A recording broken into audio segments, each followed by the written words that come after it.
το κάνουμε ή όχι? Ναι. Πήραμε απόφαση να το κάνουμε. Τώρα είναι. Κάτσε μας δουν, Ή μας δουν γιατί είναι κάτι παιδάκια και παίζουν μπάλα και λέμε κάπως να τους τρολάρουμε.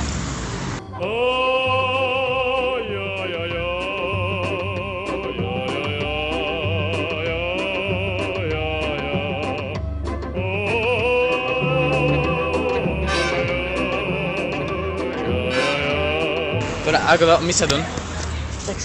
Μη σε δουν. Θα πάω από εκεί πίσω. Θα πάω εκεί. Σκάσε.